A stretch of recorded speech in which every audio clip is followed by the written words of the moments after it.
Okay, this is Shelly Schwedhelm, Sorry. Director of ED, Trauma and Emergency Preparedness. The Nursing Director, is it Director or Manager of the unit? Director. Nursing Director of the Biocontainment Unit.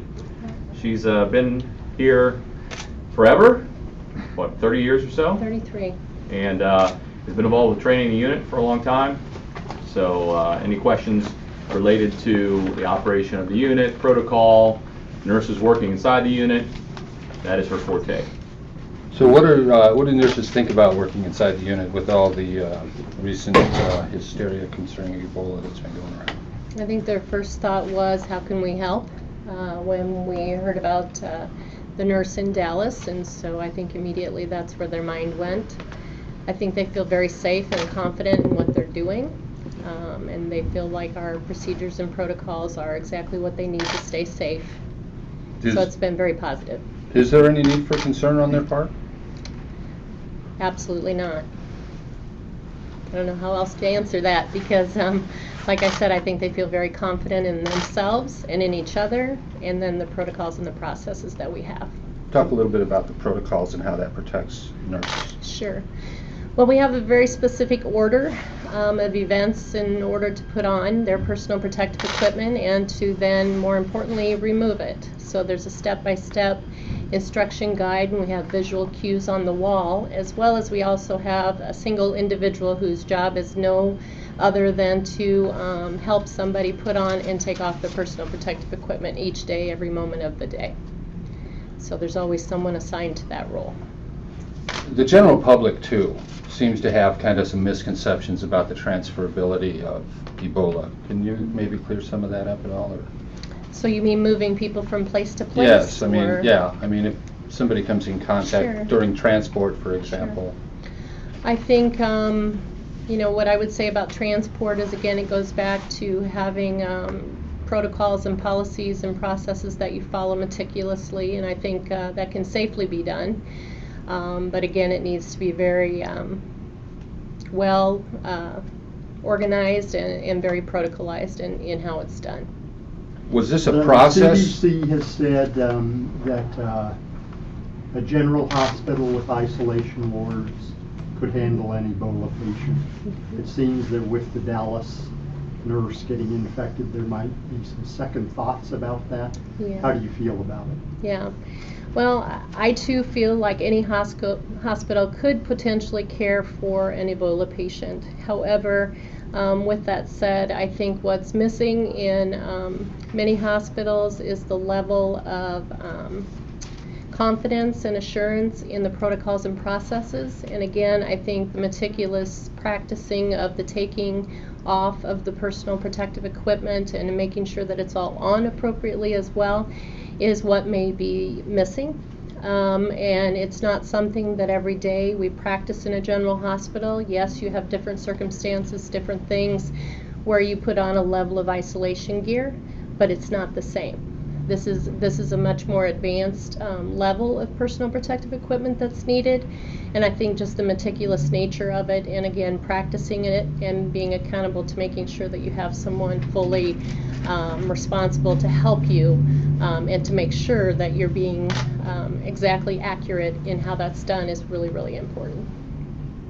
Is there any talk amongst the nurses? I mean, even with all the knowledge you have and all the protocols you take out, if you get a scratchy throat or you feel slightly feverish, I mean, is there a moment of freak out or anything like that? We have had really no moments of freak out whatsoever. We talk to the staff often about how they're feeling about things, and it just continually comes back to their confidence in each other and their confidence in the policies and procedures that we follow. And I think they feel very well staffed and very well taken care of, and that they have everything they need to safely do their job. You said this is a much more advanced level of personal protective equipment. Mm-hmm. So that would say to me that a general hospital isn't prepared. Well, I think a general hospital would have all the items that we're using, but I think it's not typical of what you put on when you go into a patient's room in a hospital for some sort of basic isolation. There's just a different level and different significance around it, and I'm not sure how good we are every day at putting on and taking off our personal protective equipment in the way that it needs to be done. And I think if there's anything that's been driven home with this circumstance and with this situation with this virus, it's the importance of doing that in healthcare every day.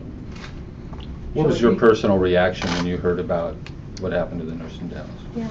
I think the initial reaction was one of, I'd hoped that wouldn't ever happen. I think our thoughts and prayers go out to her at this time, and to her family, and to her team. I can't imagine being on her team and having them feel like they are right now. And so I just want to send them our positive thoughts and wishes. Shelly, can you talk about the training? This was, I mean, years in the making of getting Right. everything ready and probably training. Can you just Right. kind of talk to us a little Sure. bit about what the nurses went through with Sure. training? So when a staff member would come on the unit as a new employee, they would go through an extensive training, significant time spent with personal protective equipment. And then every time that we did a drill, personal protective equipment was an element of that drill. So it's probably the most important thing that I would say that we do. And when nurses and techs and respiratory therapists would join our team, I would always tell them, I'm not here to teach you how to become a nurse or a tech or a respiratory therapist. What we're here to teach you is how to safely care for the highly infectious disease patient. So that was our total focus. With all this talk about Ebola and hospitals being prepared, from the CDC saying hospitals being prepared, how much training or what needs to be done with nurses around the country to just have a sliver of the knowledge that the nurses Right. here have in Right. treating someone with Ebola? Right. So we're doing, as fast as we can, broadly sharing our information. So it actually is on our website. So we put our personal protective gear information out there, our donning and doffing protocols. We've been answering just a lot of emails. I talked to a person from our University Consortium Teaching Hospital group this morning. We're just sharing that as fast as we can. And in our local market here, we've tried to spend as much time as we can reaching out with people as well when they have questions here locally. We just finished trying to push forward an article this morning on our emergency department triage algorithm, which we've had for many, many weeks. But really, really important right now that people have something in their hands to be able to use and to have as a tool. People contacting you, is it big hospitals, small hospitals all around the country? What are you looking at with as far as those contacts? It's everywhere. It's international.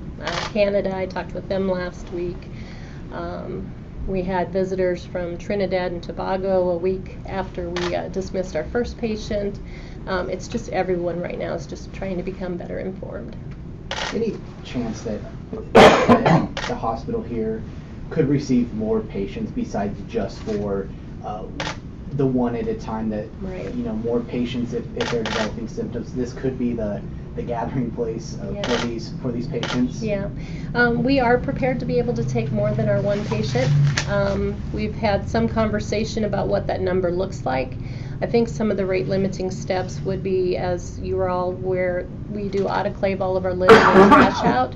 So at some point that becomes a rate limiting factor of how many patients you can have in the unit at a given time. So, What was and that I've built again? my staffing. The autoclaving is a rate limiting factor for now. I know that there's a lot of work across the country to try to work on the waste management issue and how to better manage that, because autoclaves aren't something that every hospital has. How is the waste management handled here as far as the materials Sure. when that come in contact with Sure. the patient? Everything that's used in the unit is autoclaved out. So when it comes out of the unit, whether that's linen or trash, it's completely decontaminated and then it goes into the waste stream. So it's not a non-issue here with the processes that we have. How many can your autoclave system right now handle? How many Ebola patients? Oh, probably 2 to 3. What would it take to amp that up? Well, right now we're not even autoclaving around the clock, so we have a lot of capability to increase that at this time. Increase it beyond 3? No, we think that that's probably about the right level. The other thing is that that's pretty much the level of staffing that we have as well, because there's so many roles involved in the care of this patient. You have just one full-time person doing the autoclaving, you have another full-time person watching people put on and take off their personal protective equipment and walking them through the steps in that process. You have the nursing staff in the room.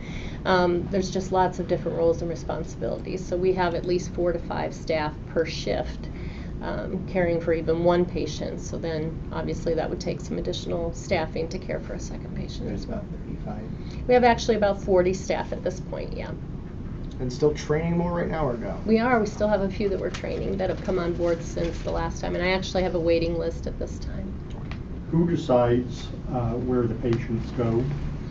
Right now, our guidance is coming from the U.S. State Department. Can they order you to take patients? I wouldn't say order it. It's a negotiation.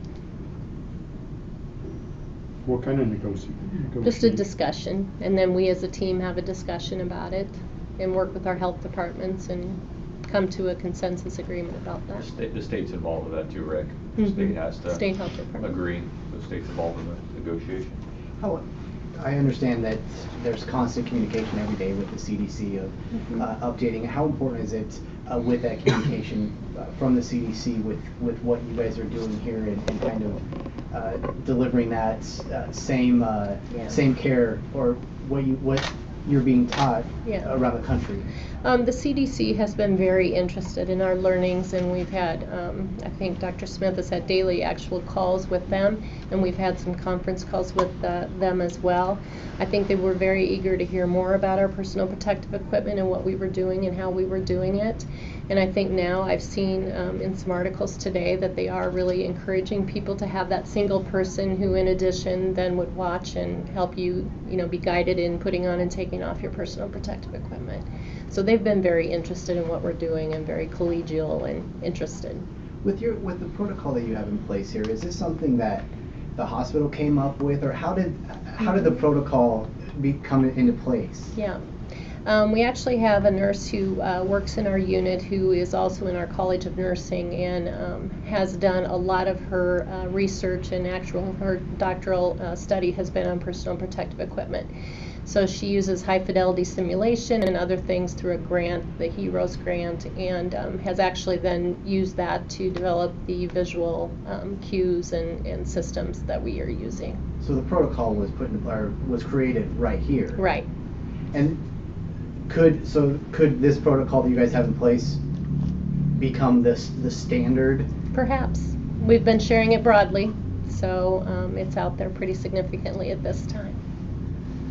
A few of us have been around long enough to remember when AIDS first started, and the hysteria, I guess, that started with that really turned out to be misunderstood as far as transferability goes. Yeah. Is this similar in a way in people's minds, do you think, or? I don't know if I would compare the two, but I do think it's about knowledge and about education, and we do know enough about this virus. It's been around long enough to know how it's transmitted, and just being aware of all of that is just significantly important. And then how do we go about treating patients with this? And that's something that's fairly new, obviously, in this country. And what are all the treatment protocols that might be feasible and helpful, and all of that's just not quite understood yet. We know that early supportive care, so fluids, electrolytes, all of those things that we've all talked about here in these last few weeks are critically important, but we really have yet to fully understand what are the right medications, what are the right combinations of things to really make a dramatic difference. And I would guess I'd say the same thing was true in when the AIDS epidemic started way back when. How's your patient doing? He's doing great. Today he's sitting up and no longer having any nausea or vomiting, and feeling pretty good and having some food to eat, and so feeling really good about his prognosis and his care. A lot of medical professionals are saying that the name of the patient should be revealed at the very earliest possible second to let anybody know that they might have come in contact with that. Is any thoughts on that? It's just. Yeah, I think in this day and age, I think our health departments are really good at tracking and following up on cases that occur. So I wouldn't see why it's necessarily important to be that transparent with names. I think all of that can be done very quickly behind the scenes if need be. If the patients are truthful, I suppose. Right. The creator of Ashoka's GoFundMe page said, and I quote, "The team taking care of him in Nebraska now feels he has turned the corner and with time would make a full recovery." Does that seem to be the attitude or the mood right now? I think that would be a fair statement. Yeah. What condition? You know, I'm not the medical caregiver, so I probably would not give you a condition. I'll just tell you he's sitting up, feeling much better, and actually eating and drinking and having, conversation with the staff, so feeling much better. What's the mood of the nurses that work in it? I mean, Yeah. I'm sure when they hear that they're getting in a patient with Ebola, it's kind of, Yeah. I mean, some have never worked with this before. Yeah. What's their mood on a day-to-day basis, just going in to care for this patient? You know, when I'm at the nurses station and talking with them at change of shift, I hear laughter, I hear positive comments to each other. We've talked about the situations that are happening out there in the world, and I just think they feel positive to be a part of what we're doing here, and they were all kind of drawn to this role because of just their capability to learn new knowledge and information, and their passion for patients and doing what needs to be done maybe when there aren't others that would step forward to do it. So I think all in all, I just could not say more positive about our team. I heard someone describe them as the dream team, and I guess I would say that would be correct. Every day it's just a delight to engage with them and have conversation with them, and they're all thinking about, okay, what can we get him involved in, what can we, from an activity level, and just really supporting each other, and camaraderie as a team, and becoming almost a family. Like, we were missing each other when we had those 10 days, 2 weeks in between. So you spend a lot of time with people. It definitely brings together. When this whole thing first started, was there a sit-down session with the nurses where you all kind of shared your thoughts, fears, inhibitions, Yeah. whatever, Yeah. professional values too? Yeah, and in that day, we actually had conversation about, do we say yes? Are we ready? Do we think we're ready? And then after our first patient was dismissed, we did a debrief with the team and actually asked for their feedback on anything that they would change, adjust, alter. What did they think? Did they feel confident with the staffing levels, with the processes? And we just got overwhelming positive feedback. A few little odds and ends that we just made, little minor edits to things, and they could see that was very evident when they came back to care for our second patient, and we're very grateful. So. Was there ever any thought by anybody, what are we getting ourselves into? I think we all kind of thought that. It was our first experience with this, but I think, again, we kind of were confident in each other and felt like we'd all be there for each other, and we'd navigate our way through it. So. You mentioned a negotiation with the State Department. Negotiation among whom? Just back and forth on if they had a patient, and were we ready to receive another patient, and kind of that conversation that you have even when people are referring you patients from anywhere. It's the similar process where negotiation might not have been the right word. Maybe it was just a more of a conversation back and forth about what the patient's condition was, here was their background, and were we ready to accept another patient. Are you having that now? On additional patients? Yeah. No. There's no one additional at this moment that we're aware of. So. Okay. And going back to the situation in Dallas, how did you feel when you found out a nurse had contracted Ebola? Did it stir up anything emotionally for you? Well, I think, anytime it's one of your own, it's concerning. And I think our initial thought was, what does our team feel about this? And, I think, like I mentioned, I think they were all very eager and supportive of if they needed our assistance, we were ready to help them. But not knowing kind of what went on, and we still don't really fully understand what went on or how this occurred. And there was just never a moment where our own team felt concerned in any way, shape, or form for themselves, or that anything that we were doing wasn't adequate. They all felt very confident with what we were doing. And then there's the issue of protocol that they're saying that it wasn't followed correctly in Dallas. Yeah. Are there, things being done here to make sure that that sort of thing doesn't happen at Nebraska Medical Center? Yeah, and again, I think it goes back to a few things. Number one, we don't have variation. Our team's not tired when they're at work. We make sure that we're following meticulously the policies and procedures, and we would call each other out in a heartbeat. And you've got then that additional layer of that person who's actually watching you and guiding you through every step of the process when you come out of the patient room. I need you to remove this. I need you to do this next. I need you to do this next. Even though it's on the wall, we've still got somebody verbally giving those cues. Do you think that's key to help preventing I absolutely anything do. like what they saw in Dallas? I absolutely do. What's that role called? The donning and doffer. So it's kind of, we made it up, I guess you would say. So doffing is the removal of the personal protective equipment. So they're the doffer, D-O-F-F-E-R. And then the person helping you put on is the donner, D-O-N-N-E-R.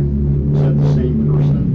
It can be, but for the most part, the doffer will predominantly be at the end of the hall near the patient's room. So when the caregivers come out of the patient's room, they're right there. Whereas somebody in the clean zone can be the donner, the helper to put on the clean personal protective equipment at the beginning of the time when they're going back to the room. So typically two different people. Yeah, but with this nurse in Dallas, they kind of told people within like a 10-block radius of where she lived of her condition, or that she had Ebola. If someone isn't, or if Ebola is only contracted by liquids or contact like that, is there? I mean, what's the protocol in letting those people know? Yeah. Or is there any? I don't fully understand why that really occurred if that was the case. So I can't really speak to why that would be. I'm just curious. Yeah, I think it would be more about tracking back to where she'd been and who she'd been in contact with. Does that, So, I mean, it's not trying to be, but more of a scare tactic, I doubt that they're trying to do anything more to scare people at this point, but I'm not quite sure why they chose that number. That doesn't make a lot of sense to me, but I'm sure that they probably had some reason for it. But As viruses go, how contagious is Ebola? it basically, you have to come in contact with the secretions. So if you have it on a table and you put your hand in it and you have an open sore on your hand, then that would be pretty easy to contact. But other than that, probably not significantly easy. It's just going to have to be in the right venue, or vomiting or anything like that that would cause it to be on the other person. So. And some urgent cares here in town are taking it upon themselves to screen patients when they come in, asking them, questions if they've Absolutely. traveled abroad, if they have a fever, vomiting, etc. Do you Absolutely. think it's important for others in the community to keep an eye out? Critically important. With the speed of travel, we all know how fast that is these days. So you've probably seen in the media how there's really significant screening going on in those international hubs. So what we're doing just in our own emergency department, for example, and we've been doing this for weeks, is when a patient presents, the first question is, what brings you in today? And if it's a fever, then the next question is, have you traveled outside the country in the last 21 days? And if the answer is yes, if so, where? And then we just kind of go into detail about that. And so based upon all of that history, then we may choose to go ahead and put a mask on the patient, and the caregiver then takes the appropriate steps, puts the patient in the room. All of our rooms are pretty much private, so putting them in a room, and then we would notify the physician. And we just last Friday pushed out a solution electronically within our electronic health record that also then flags and gives alerts based upon the history that the patient provides. How is Ebola diagnosed? I mean, I know you have to check for temperature and stuff. Is it a blood draw? Is it, Yeah. how do you know if someone The real has it? diagnostic test is a blood draw. So. We're coming up on a half hour here, folks. We have a couple more questions. We can wrap it up. With either of the two patients that we've had so far, with your staff or any other staff, has there been any nurse or worker that has refused to come in or not wanted to participate? No, none. In fact, I think you said there's been an increase There in has. volunteers and people really wanting to help out despite Uh-huh. the potential risk. Right. And I actually have a waiting list at this point of staff who I've said, you know, my positions are pretty much full. I'm in a position now to be able to care for several patients, so I'm just gonna put on a waiting list at this time. So, How long a waiting list? oh, 6 or 8, I think. Yeah. It's a mix of techs and nurses. So, And you also use respiratory we therapy? do, we do. Okay. That'll do it. Thank Thanks, you, folks. guys. Time.